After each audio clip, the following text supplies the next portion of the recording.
Hey guys, and welcome back to my channel. My name is Frida Tate, and this is my significant other, James Tate. I'm significant? You don't want to be significant? I am significant. Okay, my better half. Okay. Is that better? But I'm not better than you. Well, I don't know. What do you want me to say? My honey. Yes. My sweetie pie. Okay. Yeah. James Tate. Yeah. Hi there. How are you doing? Yeah. So in today's video, we are talking about culture shock. He has lived in Africa. He's living in Africa actually. For 10 years. As we speak. And I have lived in Canada. Growing up in Africa, I relocated to Canada after we got married.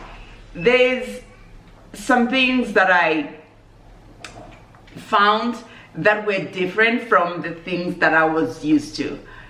Don't get me wrong, I felt privileged. Even now, I feel privileged to have lived the best of both worlds. I grew up in Africa, in Zambia, which is a third world country, and then I relocated to Canada, which is a first world country. I just saw some things that were different. So James is going to talk about the things that he did not expect, right, but found them here in Africa.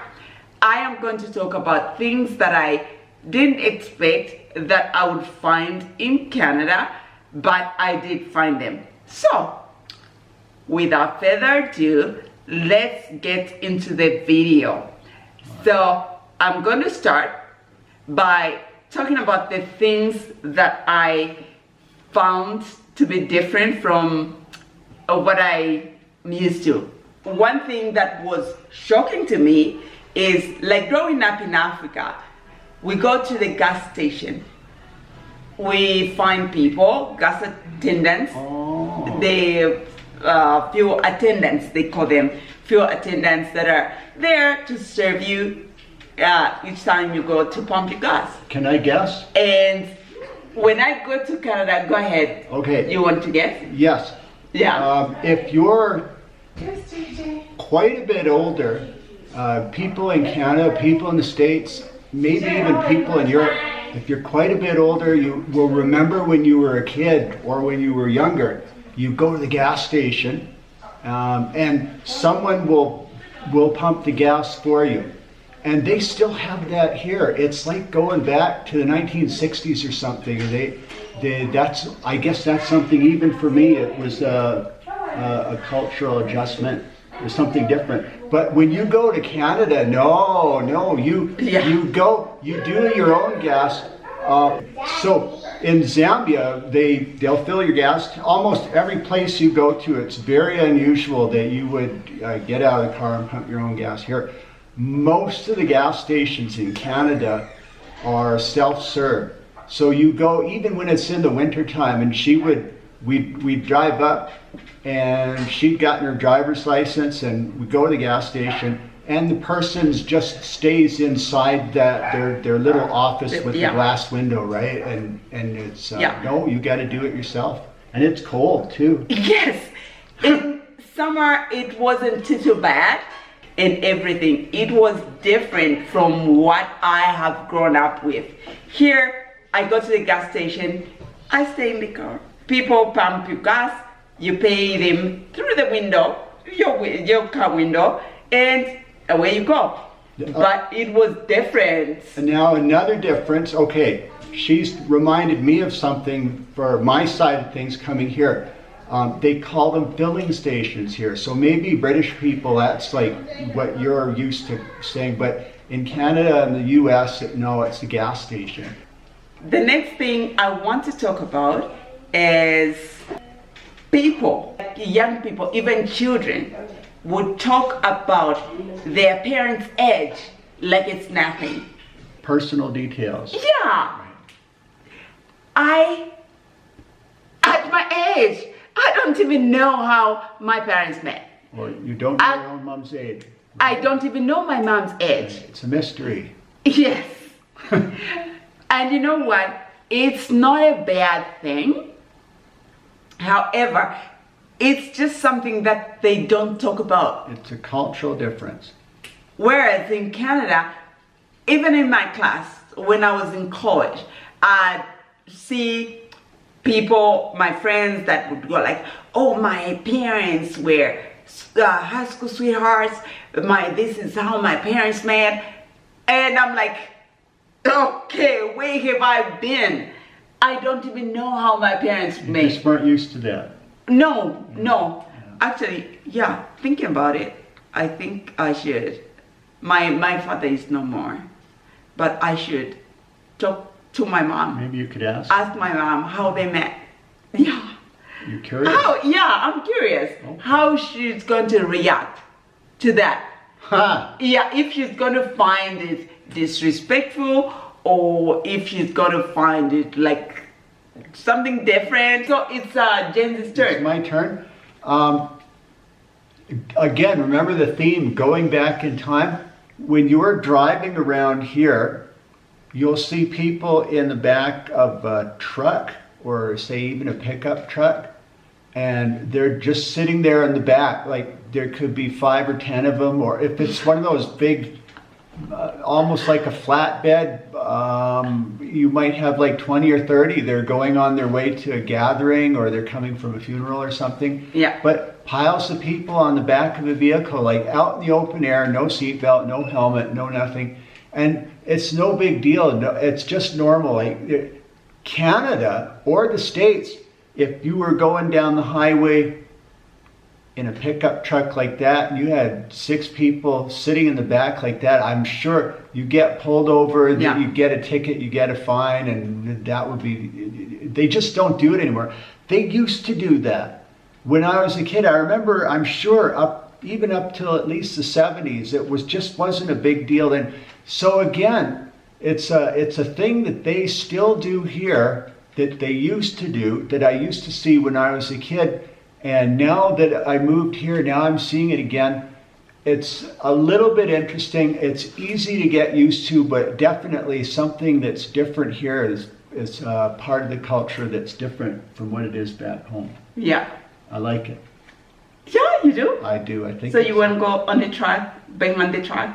So next time we go shopping, we are going with the truck and you sit in the back. Another thing that I want to talk about, what was shocking to me, is the amount of people that are on the bigger side. A lot bigger. Yeah, a lot bigger. People that are obese. And then when I was talking to James about it, how there's just so many people that are obese, and James explained to me that those people almost invariably, a lot of them, the people that are kind of on the bigger side are maybe not lower income people, not well to do, kind of a poor people. If you are here, yeah, and like here, you come here and you'll see poverty, and these people that are just getting by and they're skinny, right? Like they're actually skinny. You'll see, like not starving to death or anything, at least not where we live, but yeah, you know, the poverty is such that the food that they can afford to eat is very limited. Yeah, and that was surprising because from where I come from, people that are slimmer are starving. They don't have much to eat. And then I also noticed that the food that were organic, the food that was organic, the food that was healthy was more expensive back in Canada than here. Here, things that are not too healthy, for example, you talk about pizzas, you talk about burgers, fast foods. Generally, you know, processed foods. Those are the foods that are expensive when you get to Africa. But in Canada, it's a complete opposite. Yes, definitely. Yeah, and then you find that the people that are linear, the people that are on the smaller side, those are the health people. They can afford to go to the gym, they can afford to eat well, like organic food, they can afford. So that was shocking to me. It was she wasn't expecting it. We were walking around and it was downtown, and there would be some people like definitely out of shape, but in a kind of excessive way. So a really, really big stomach, and you know, everything's sort of just out there. And she's like, you know, why are they wearing clothes like that? Like, you know, they're big, but they're wearing these clothes that just don't look very good. And I said, those are poor people. Like, you know, maybe that's the kind of clothes they can afford to wear.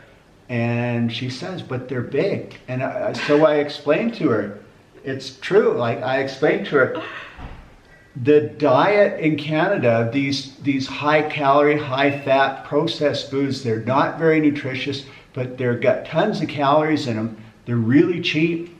And you combine that with kind of a soft living that's possible, like say in Canada where you have welfare. They don't have welfare here. But in Canada, they do have it. And so you've got this something in Canada, we take it for granted. Like if you see a poor person that's fat, their weight has got nothing to do with their socioeconomic status. Whereas here, if someone's bigger like that, it's guaranteed that's because they can afford to eat more than they actually need. And that's another culture shock for sure. Yeah, and you know what? Maybe I haven't told you this before. People with bigger stomachs, they actually are so proud of their stomachs because they're so big. That means that they eat well, that means that they live well, There's another big difference here. In Canada, say for a woman or even for a man to some degree, if you're thin and you're in shape, and that's kind of a status type thing, but if someone has pride in their body type, in Canada it's someone with muscles or someone that's lean.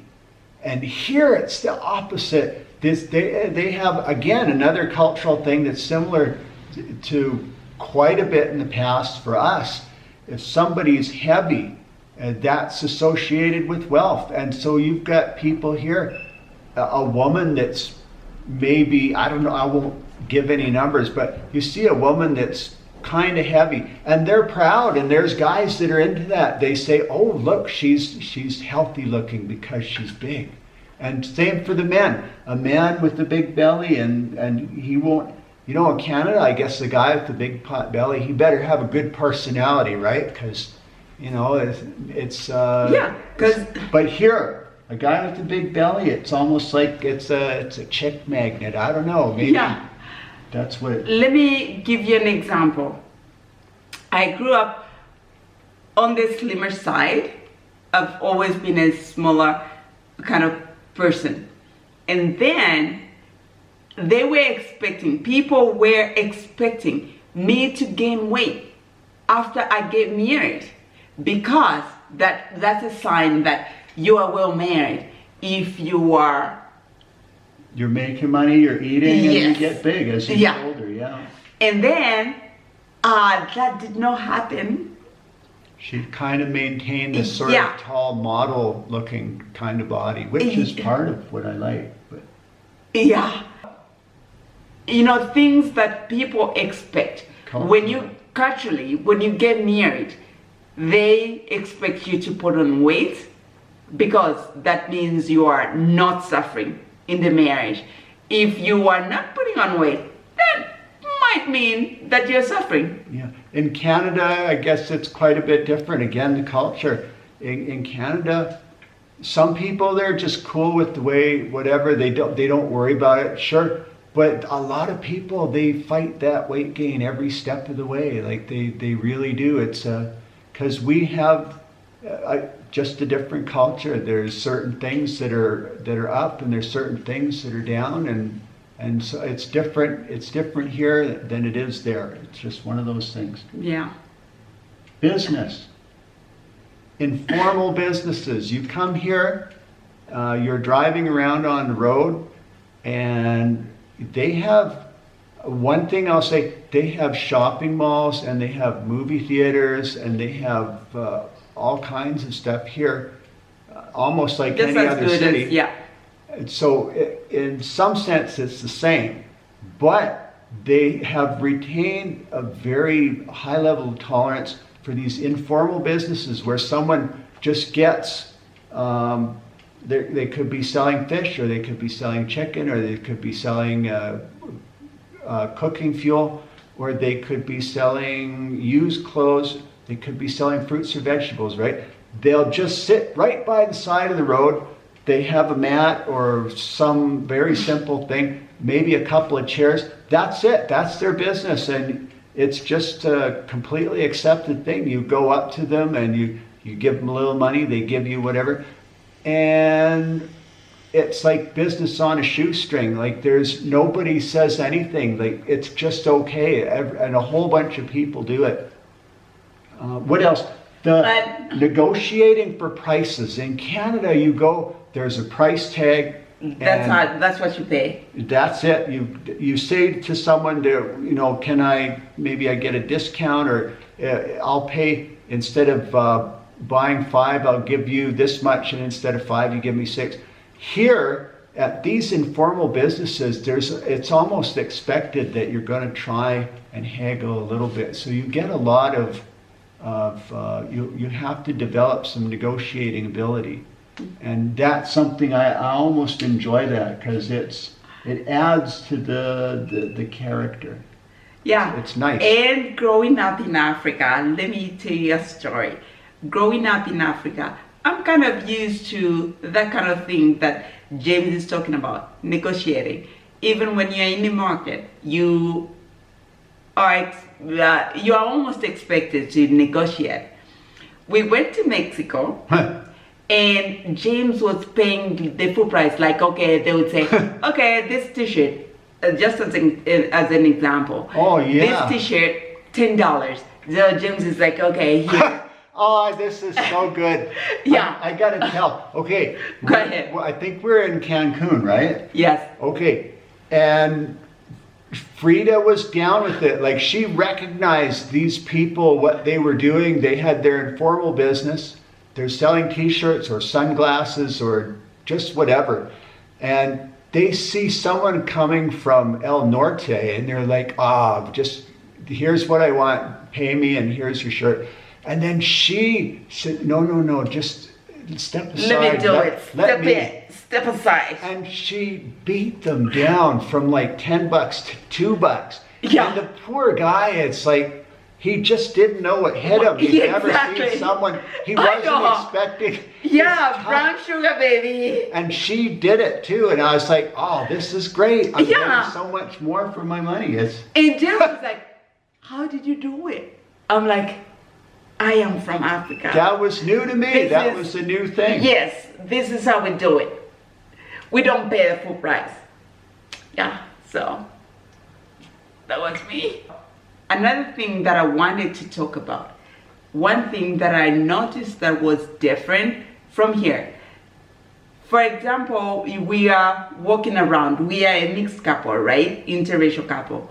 We are walking. People are like, yes, they could, give a stare, like just a little stare. And that's that. That was different from what I'm used to here. Because here, when you are a different couple, they stare. Not only do they stare, but they'll even say stuff so that you can hear. Yeah, exactly. Not only do they stare, they'll even remark. Such that loud enough that you can hear.